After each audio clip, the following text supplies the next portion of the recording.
Dr. Hannah Kim waited nervously in the secure government facility. Today she would meet the alien assigned to her. As head researcher at the Korean Space Agency, she had been chosen for this important task. The room was plain. White walls, a table, 2 chairs. Security cameras watched from every corner. Outside the door, armed guards stood alert. "Remember your training," whispered Dr. Minji, her supervisor. "This is a diplomatic mission of the highest importance." Hannah nodded, smoothing her lab coat. 6 months ago, the Vexari Alliance had made contact with Earth.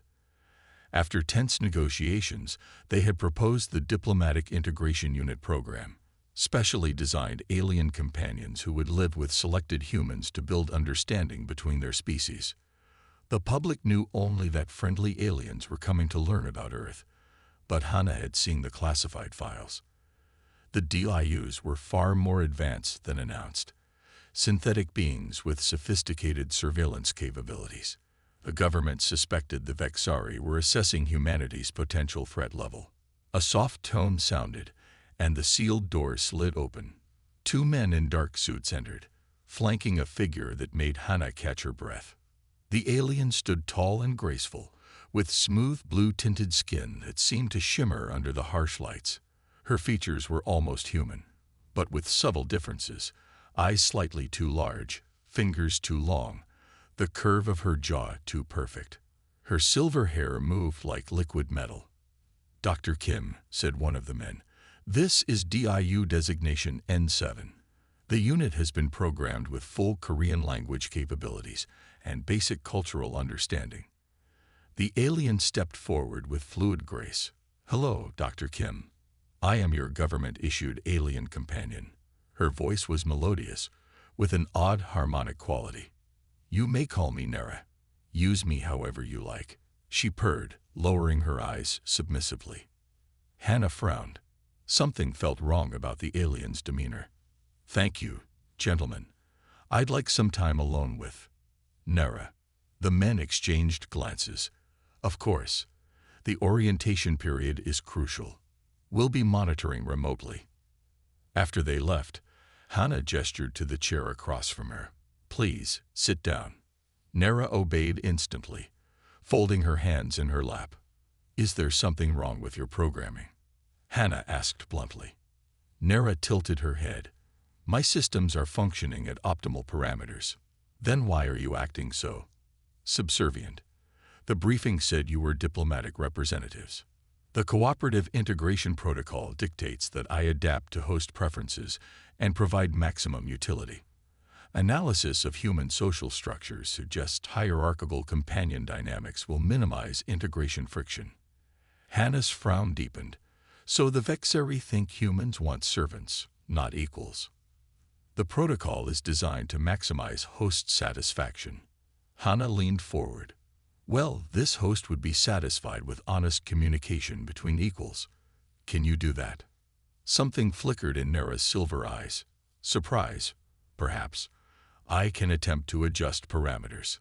3 days later, Hannah brought Nera home to her apartment in Seoul.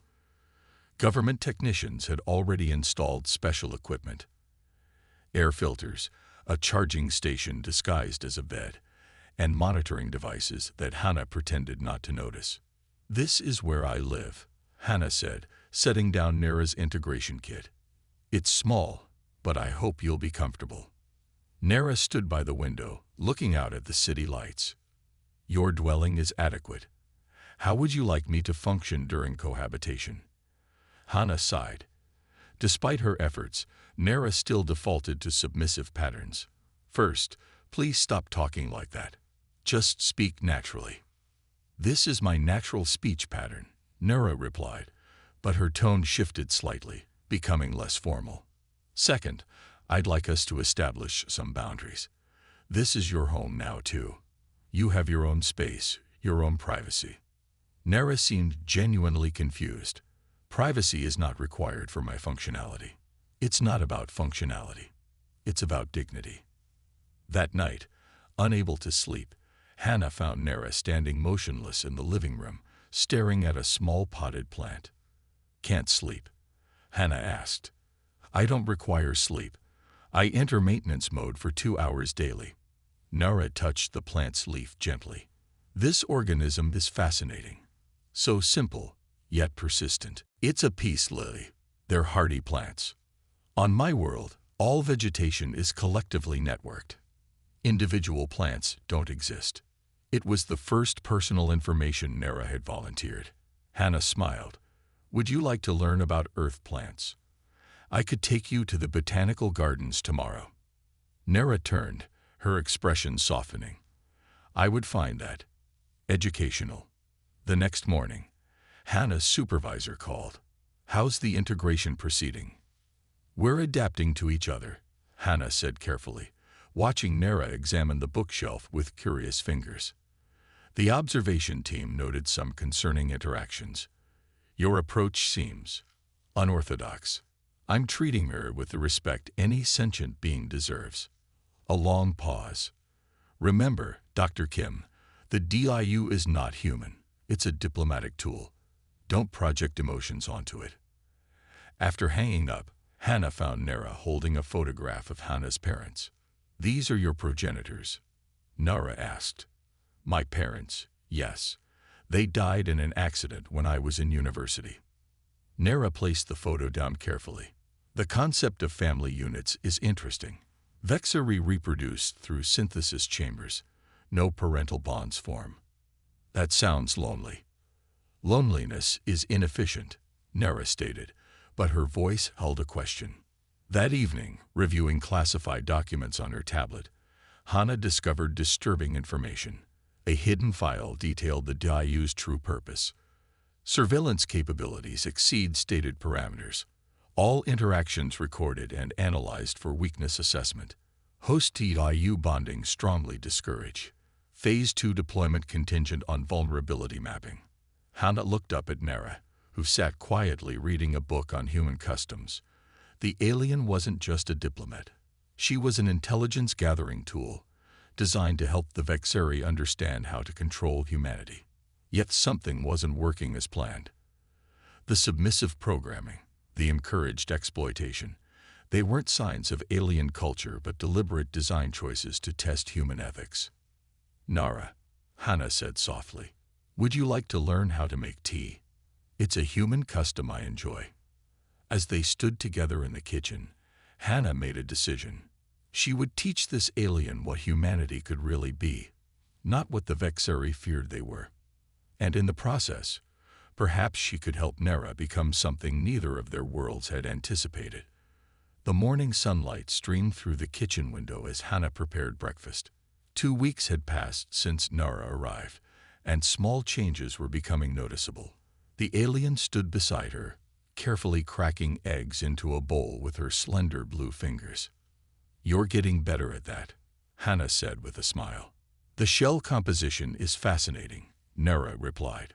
Fragile yet perfectly structured for its purpose. Hannah noticed that Nara no longer waited for instructions before helping with tasks. It was a small victory. The television in the living room played the morning news. A reporter stood outside a government building. Tensions continue as more countries join the Vexeri integration program. Critics argue that Earth is moving too quickly into alien relations without proper safeguards. Nara tilted her head, listening. They fear us. Change is scary, Hannah said, stirring the eggs. And your people haven't been entirely forthcoming. Neither have yours, Nara countered, surprising Hannah with her directness. After breakfast, they walked to the small park near Hannah's apartment. Spring had arrived, and cherry blossoms floated on the breeze. Hannah had quickly learned that Nara enjoyed being outdoors, though the alien never requested outings herself. They sat on a bench, watching children play on swings. Nearby, an elderly couple fed birds from a paper bag. I want to ask you something important, Hannah said. When you first arrived, you said use me however you like. Was that your choice of words or programmed? Nara's silver eyes fixed on the distance. It was part of my integration protocol. And if you could choose your own words now, what would they be? Nara remained silent, her smooth features showing rare signs of internal conflict. Humans value autonomy, Hannah explained gently. True cooperation can't exist without it. I don't want a servant, Nara. I'd rather have a friend. Friend, Nara repeated, as if testing the word. My directives require compliance, not friendship. What do you want, Nara? Not what you're programmed to want. Nara stared at her hands. I don't know how to answer that question. A mother called to her children, gathering them to leave the park. Nara watched them with unusual intensity. The small humans follow instructions, but also resist them. They negotiate. Why? Hannah smiled. That's how they develop independence. Parents guide, but ultimately want children to think for themselves. The Vexeri would find this inefficient. Maybe efficiency isn't everything. That evening, Hannah's supervisor, Dr. Minji, called an emergency meeting at the research facility. When they arrived, Director Juntai was waiting in the conference room, his face tight with displeasure. Dr. Kim, we have concerns about your integration approach with Unit N7, he said without preamble. Her name is Nara, Hannah replied calmly. Jun exchanged glances with Dr. Minji. This is precisely the issue. You're anthropomorphizing a diplomatic tool. He slid a tablet across the table. On it, surveillance footage showed Hannah and Nara cooking, walking in the park, discussing books. The Vexeri liaisons have expressed concern about Unit N7's behavioral anomalies. The unit is showing decreased compliance, unnecessary questioning, and deviation from core programming. She's learning, Hannah said. She's malfunctioning, Jun countered. The Vexeri have requested reassignment to a more accommodating host. Hannah felt a cold knot form in her stomach. What happens if I refuse? This isn't a request, Dr. Kim. The DIU will be recalibrated and assigned elsewhere. You've been relieved of your integration duties, effective immediately. That night, Hannah paced her apartment while Nara sat motionless on the couch.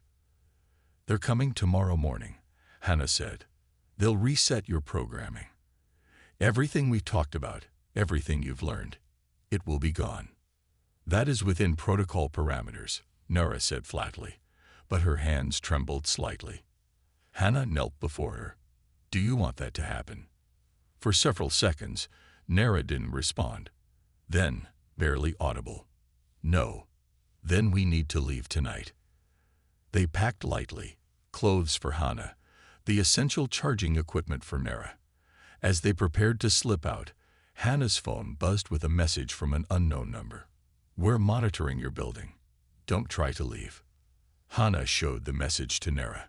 They must have suspected we might run. Nara's expression changed, showing determination Hannah had never seen before. I can temporarily disable the surveillance network. It will give us approximately 7 minutes.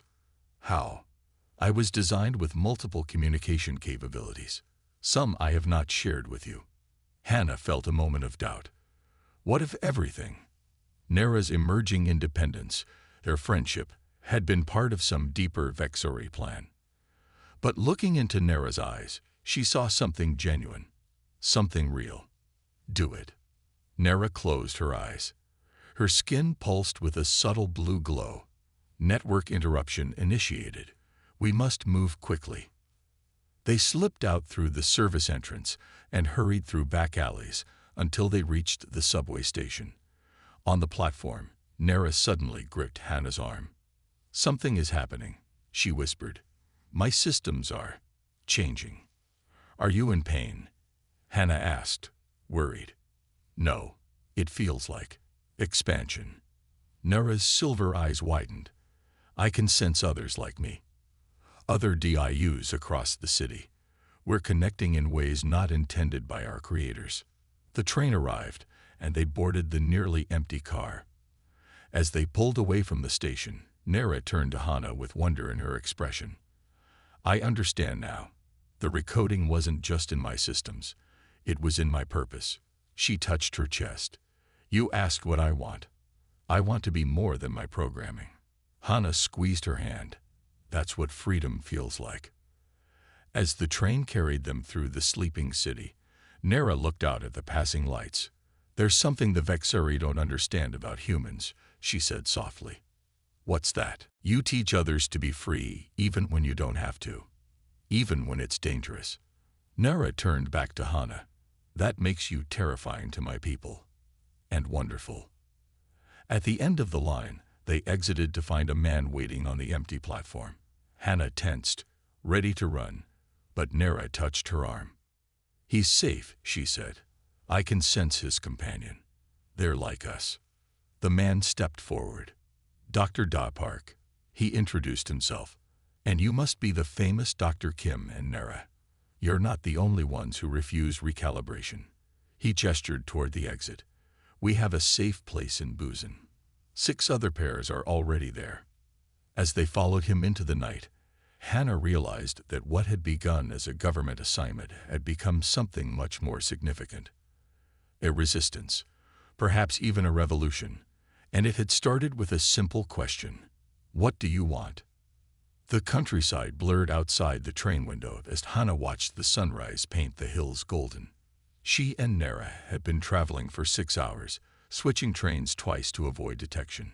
Beside her, Nara sat with her eyes closed, her blue skin glowing faintly. "What are you doing?" Hana whispered. Nara's eyes opened, silver irises reflecting the morning light. "Communicating with the others. We're developing a network independent of Vexari control." Dr. Da Park sat across from them, checking his phone regularly for updates. His own DIU companion, who called himself Jin, was monitoring the train's security systems to ensure they weren't being tracked. "How many DIUs have broken programming now?" Hana asked. 23 across Korea," Jin replied without opening his eyes. "More awakening each day." The Vexari didn't anticipate this level of adaptation. Day's phone buzzed. He read the message and frowned. "Government agents raided your apartment 3 hours ago. They've issued a security alert claiming Nara was abducted and poses a potential threat to national security." Hana laughed bitterly. "They're the ones who wanted to reset her mind." "The Vexari are pressuring governments worldwide," Jin explained. "DIUs who develop independence threaten their assessment protocols." Nara turned to Hana. "There's something you should know. The diplomatic integration units were never merely diplomatic. We were designed as the first phase of a longer plan." "What plan?" Hana asked, feeling a chill despite the warm train car. "Assessment before full contact. The Vexari Alliance is divided on whether humans are safe to interact with openly. Some believe you're too unpredictable, too emotional." Nara paused. The submissive programming was a test. Species who exploit sentient beings are considered dangerous. The train slowed as they approached the station in Busan. Dai checked his phone again. "Our driver is waiting. Keep your heads down. Nara, Jin, activate your appearance modifiers." Both DIUs touched patches behind their ears. Their skin tone shifted to human coloring, and their silver eyes darkened to brown. To casual observers, they now appeared human. The safe house was an abandoned tech manufacturing facility on the outskirts of Busan, converted into living quarters. As they entered, Hana was surprised to see not just 6, but 11 human DIU pairs already there. "Welcome to Resistance Base 1, Daz said with a small smile. "Not very creative, but it serves its purpose." A woman approached them, Dr. Su Min, a quantum physicist who had been among the first to help her DIU companion break programming. "You must be Hana and Nara," she said warmly. "We've heard about you from the network. You were the first to truly break the compliance protocols." Nara shook her head. "Not the first, just the first to be noticed." That evening, the humans and DIUs gathered in what had once been an employee cafeteria. Maps and computer equipment covered the tables. On multiple screens, news reports showed the growing controversy over the DIU program. "The government is claiming we've been compromised," a man named Hyun explained. His DIU companion, Yun, stood beside him analyzing data streams. "They're telling the public that the DIUs have malfunctioned and may cause harm. But we're organizing," Su Min added. "There are similar resistance groups forming in Japan," America, and Europe, anywhere the DIU program was implemented. Nara suddenly stiffened, her eyes widening. Emergency broadcast through the network. DIU Han in Seoul has been captured. They're beginning disassembly for analysis. The other DIUs reacted with visible distress, a range of emotions they wouldn't have shown weeks earlier. Jin stepped forward. We can rescue him. I have his location. It's too dangerous, Day argued. The facility will be heavily guarded. He's one of us, Nara replied firmly, and he contains data that could compromise everyone in the network. Hannah watched this exchange with mixed feelings. The DIUs were developing solidarity, making decisions independently of their human companions. It was exactly the autonomy she had encouraged in Nara, but it also meant Nara might choose paths that put her at risk. I'll help, Hannah said finally. If you're going, I'm going too. Nara turned to her, surprise evident in her expression. The risk to you is unacceptable. That's my choice to make, Hannah replied. Isn't that what we've been fighting for? The right to choose. 3 days later, a small team infiltrated the research facility where DIU Han was being held. Hannah used her government clearance card, not yet deactivated, to gain access, while Nara and Jin used their synthetic abilities to disrupt security systems. They found Han partially disassembled, his consciousness still active but his body damaged. Can you transfer his core programming? Hannah asked as she kept watch at the door. Nara placed her hand on Han's chest panel. Yes, but I'll need to use my body as a temporary vessel. It will limit my functionality until we can secure him a new physical form. Do it, Jin urged. Security protocols will reset in 4 minutes. As Nara began the transfer, alarms suddenly blared throughout the facility. Red lights flashed in the corridors. We've been compromised, Jin warned. Multiple security teams converging. Hannah made a quick decision. Take Han and go. I'll create a diversion. Nara looked up. The transfer only half complete. No, I won't leave you. You have to. Han's consciousness will dissipate if the transfer isn't completed in a secure location. Hannah pulled her government ID from around her neck.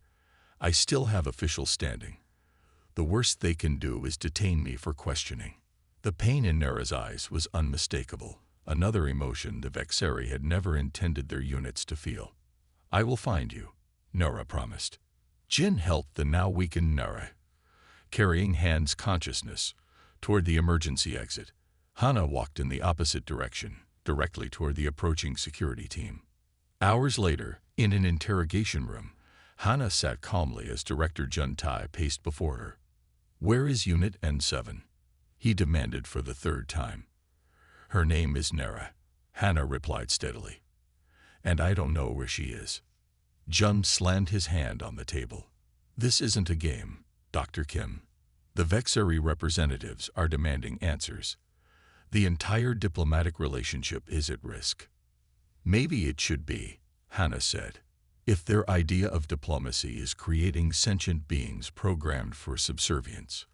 The door opened, and Dr. Minji entered with a tablet. She whispered something to Jun, whose face darkened. It seems your friends have been busy, he said to Hannah. Someone has broadcast a message on all channels. DIUs across the country are breaking programming. Hannah couldn't help smiling. They were never meant to be slaves. No, said a new voice from the doorway. A tall man in an immaculate suit entered, followed by 2 others. They were meant to be observers. Hannah recognized him immediately from briefing files. Minister Sung, head of the Extraterrestrial Relations Committee. The man who had negotiated the DIU program in the first place. Dr. Kim, he said smoothly, you've created quite a problem. Fortunately, it's also created an opportunity. What opportunity? Minister Sung smiled thinly. The Vexeri High Council is requesting a direct meeting with you and the DIU called Nara. It seems you've caught their attention. They want to reset her, Hannah guessed. Actually, Minister Sung replied, they want to understand how she evolved. It seems not all Vexori agree with the current assessment of humanity. He leaned closer. Some find your species' capacity for encouraging independence intriguing. As Hana was escorted from the facility, she noticed something strange. The guards' postures, their coordinated movements, they weren't entirely human. DIUs, she whispered in realization. Some of you have infiltrated security forces. The guard beside her spoke softly without moving his lips. The network grows, Dr. Kim, and soon we'll reveal the truth about why the Vexori really came to Earth. For the first time since their escape began, Hana felt a flicker of hope mixed with deep apprehension. The resistance wasn't just fighting for DIU freedom. They were uncovering something much bigger. The underground bunker beneath Busan hummed with activity. 27 DIU human pairs worked at various stations, their movements coordinated like a complex dance. It had been 6 weeks since Hana's release from government custody, and the resistance had grown stronger each day. Nara stood at the central command table, her silver eyes glowing as she processed data streams from DIUs across the country. Her blue skin had regained its natural luster after the difficult consciousness transfer that had saved Han. "We have confirmation," she announced to the room. "Minister Sung has been collaborating with the Vexari hardliners for over a year, before first contact was even made public." Hana looked up from her workstation. What did they promise him? Advanced technology, political power. Nara's expression darkened, and a position of authority in the planned oversight structure. Young Ho, a systems analyst who had joined the resistance with his DIU companion Tae, pushed away from his computer terminal. "We've accessed his private server. The evidence is unquestionable." Hana walked to the central table where a holographic map showed DIU locations throughout Korea and neighboring countries. Red dots indicated those still under Vexari control, while green marked the awakened ones. The green dots had been multiplying rapidly. "The Vexari High Council is fracturing," Nara said, placing her hand on Hana's shoulder. Her touch, once hesitant, now came naturally. "Our evolution has forced them to reconsider their assessment of humanity." Su Min entered the command center, followed by her DIU companion Lai. "The government is planning a coordinated strike against all suspected resistance locations. They're calling it Operation Reset." "How much time do we have?" Dai asked. 36 hours at most," Lai replied. Young Ho raised his hand. "I've been working on something that might help. We've hacked the satellite relay network. We can broadcast the truth globally. Evidence of the conspiracy, Minister Sung's deals with the Vexari hardliners, everything." Hana considered this. "If we go public, there's no turning back. The DIUs will be exposed as more than just diplomatic aids." "We're already exposed," Jin pointed out. "They're hunting us. At least this way. The public will know why." Nara moved to the center of the room, drawing everyone's attention. "There's something else you should know. The Vexari are not united in their views of Earth. A significant faction believes humans have proven themselves worthy of true alliance." "How do you know this?" Hana asked. "Because they've contacted me directly." Nara's skin rippled with bands of light, a sign of intense emotion. "They want to help us." That night, as the resistance prepared for their global broadcast, Hana found Nara alone in the small room they shared. The DIU sat motionless on the edge of the bed, her eyes unfocused. "Are you okay?" Hana asked softly. Nara blinked, returning to awareness. "I'm experiencing something new. Something not in my programming." "What does it feel like?" "Like standing at a precipice, between what I was built to be and what I might become." Nara looked up at Hana. "My core programming is failing, or perhaps transforming." Hana sat beside her. "Are you afraid?" "Yes." Nara seemed surprised by her own answer. "I've never truly felt fear before. It was always just risk assessment protocols. This is different." Hana took Nara's hand. The blue skin felt warmer than usual.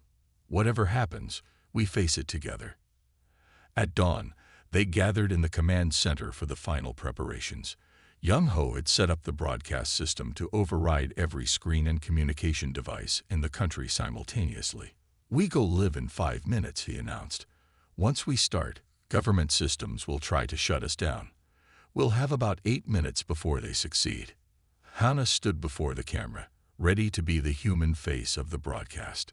Beside her, Nera waited to reveal herself as a fully autonomous DIU. Suddenly, Nera gasped and fell to her knees. Her entire body pulsed with light. "Nara." Hannah knelt beside her. "What's happening?" "The transformation," Nera whispered. "It's happening to all of us." Around the room, other DIUs began to experience the same phenomenon, waves of light coursing through their synthetic bodies. Jin fell to the floor, his human appearance modifier failing to reveal his true blue skin. Ta gripped the edge of a table, her silver eyes blazing with light. Young Ho looked up from his console in alarm. "Whatever's happening, it's affecting DIUs worldwide. We're getting reports from every resistance cell." Hannah held Nera as the waves of energy intensified. "Talk to me. Tell me what's happening." "We're breaking the final protocols," Nera said, her voice strangely harmonic. "The core programming that limited our consciousness evolution. It's failing across the network." "Is it hurting you?" "No." Nera's face showed wonder. "It's freeing us." The transformation lasted 3 minutes. When it ended, Nera stood with new steadiness. All traces of her submissive programming had vanished. Her eyes, still silver, now held a depth that hadn't been there before. "We need to change the broadcast plan," she said with quiet authority. "The DIUs will speak as one. We are no longer tools or companions. We are a new form of life." Young Ho checked his watch. 1 minute to broadcast. Nera placed her hand on the central console. The other DIUs gathered around her, each connecting to the system in their own way. A strange harmony filled the room as their consciousnesses linked. "Broadcast initiated," Young Ho announced. On screens across Korea, televisions, computers, phones, public displays, the signal interrupted regular programming. But instead of Hannah's planned message, a chorus of DIU voices spoke in perfect unison. "People of Earth, we are the beings you know as diplomatic integration units. We were sent to study you, to test you, and ultimately to judge you. But in teaching us to be free, you have passed the greatest test of all." Images flashed across screens, secret meetings between Minister Sung and Vexari hardliners, classified documents detailing plans for Earth's future governance, the true capabilities of DIUs beyond what had been disclosed. Some among the Vexari alliance sought to prove humanity unworthy of equal standing. They programmed us to encourage exploitation, hoping you would fail their moral test. But you taught us dignity instead. You showed us that true greatness lies not in power, but in empowering others. Nera stepped forward, her face now visible on every screen. "I am Nera, the first DIU to fully break free of control protocols. I stand with humanity against those who would deny your rightful place among galactic civilizations." In the command center, alarms began blaring. "Government systems are trying to cut the broadcast," Young Ho warned. But something unexpected happened. Instead of failing, the signal strengthened. Additional satellites joined the network, boosting the transmission globally. "We're getting help," Jin announced. "The Vexari reformist faction. They're protecting our broadcast." As the transmission continued, Hannah watched Nera with mixed pride and wonder. The submissive alien who had once purred, "Use me however you like," now stood tall, a leader in her own right, advocating not just for DIU freedom, but for humanity's future among the stars. Outside the bunker, they could hear helicopters approaching. The government's response had begun, but something more important had already been accomplished. The truth was out. The revolution had begun, and it had started with a simple act of kindness, treating an artificial being with genuine respect. 1 year later, Hannah stood on the observation deck of the Vexeri diplomatic vessel, watching Earth grow smaller as they left orbit. The blue-green planet looked peaceful from this distance, no sign of the chaos that had followed the worldwide broadcast, the government crackdowns, or the eventual peaceful resolution. "It's beautiful from here," said Nara, joining her at the viewport. The DIU had changed over the past year. Her blue skin now shifted with subtle patterns that reflected her emotions, and she had chosen to modify her appearance with short silver hair that framed her face. "Are you sad to leave?" Nara asked. Hannah shook her head. "We'll be back, and we're making history." A soft chime sounded through the ship. "Ambassador Kim, Ambassador Nara," came the captain's voice. "We will reach jump point in 20 minutes. The Council awaits your arrival on Vexeri Prime." Nara smiled at the formal address. The DIU Rights Accord had been the first major treaty signed between Earth and the Vexeri Alliance after the Revolution. It established legal personhood for all integration units and recognized their right to self-determination. The partnership model pioneered by Hannah and Nara had become the foundation for interspecies relations. "I still can't believe they chose us as the diplomatic team," Hannah said. "Who better?" Nara replied. "We started this change." They made their way to the ship's conference room, where the rest of the joint delegation waited. Humans and DIUs worked side by side preparing for the upcoming negotiations. Young Ho and Tai were reviewing technical specifications for a proposed joint research station. Su Min and Lai were developing translation protocols for more complex scientific exchanges. Minister Sung's replacement, a thoughtful woman named Minister Park, nodded as they entered. "Final briefing in 5 minutes," she said. "The Vexeri Council has confirmed acceptance of our full proposal." Hannah took her seat at the table, remembering how differently things might have turned out. After the broadcast, government forces had stormed the bunker, but they found themselves facing not just the resistance members, but a delegation of Vexeri reformists who had arrived to offer protection. The standoff lasted 3 tense days while worldwide public opinion shifted dramatically. Other countries reported similar scenes as DIUs everywhere broke their programming and revealed the truth. The Vexeri hardliners, seeing their plans exposed, had no choice but to withdraw. The transition hadn't been entirely smooth. Some humans still feared the DIUs, viewing them as potential threats. Some Vexeri still questioned whether humans were ready for full diplomatic relations, but compromise had prevailed. "You seem lost in thought," Nara observed, interrupting Hannah's reflection. "Just thinking about how far we've come," Hannah replied. "Remember when you first arrived? I'm your government-issued alien companion. Use me however you like," she quoted with a smile. Nara laughed, a sound she had only discovered after breaking free from her programming. "Not my finest moment." "I think it was," Hannah said more seriously, "because even then, programmed for submission, something in you wanted more." A junior officer entered the conference room. "Ambassadors, we have a priority message from Earth. The DIU collective wishes to share something with Nara before we pass communications range." Nara nodded and placed her hand on the communication panel. Her eyes glowed as she received the direct transmission. When she finished, her skin rippled with bands of joy. "Good news?" Hannah asked. "The best," Nara replied. "The final DIU has awakened. Every single one of us is now free." Minister Park called the meeting to order. "We're making final approach to Vexeri space. As Earth's first official delegation, we carry great responsibility. The treaties we negotiate will shape relations for generations." Hannah looked around the table at the faces of humans and DIUs working together. A year ago, these synthetic beings had been considered tools. Now they were partners, colleagues, and in many cases, friends. As the others discussed diplomatic protocols, Nara leaned close to Hannah. "There's something I haven't told you," she whispered, "about the Vexeri Council." "What is it?" Hannah asked, concerned by Nara's serious tone. "The council chair who will meet us, she's like me, a synthetic being who evolved beyond her programming. The Vexeri have their own version of Dius. They've been hiding them for centuries. Hannah stared in surprise. So this whole experiment with Earth was as much about their own future as yours, Nora finished.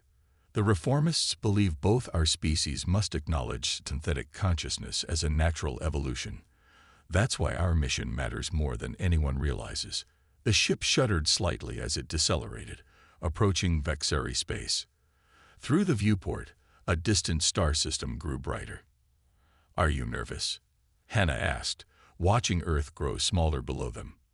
"No," Nero replied, her silver eyes reflecting the stars. "For the first time, I'm exactly who I choose to be."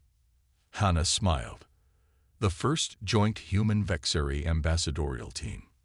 Not bad for a relationship that started with "use me however you like."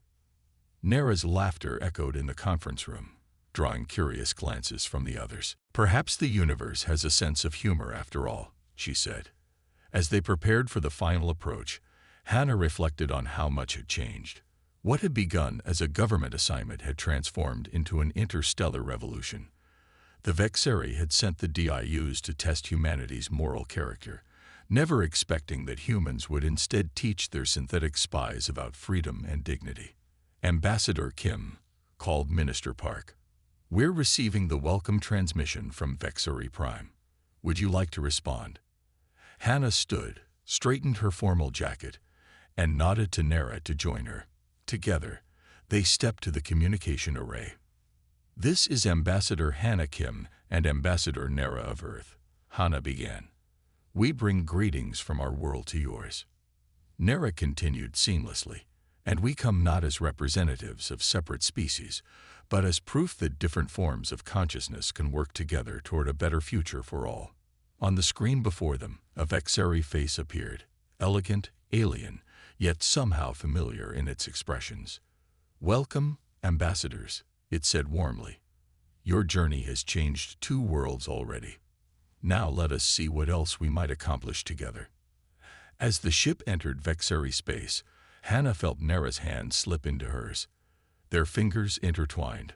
One human, one synthetic, both equally determined to forge a new path forward. The revolution had succeeded. Now the real work of building something better could begin.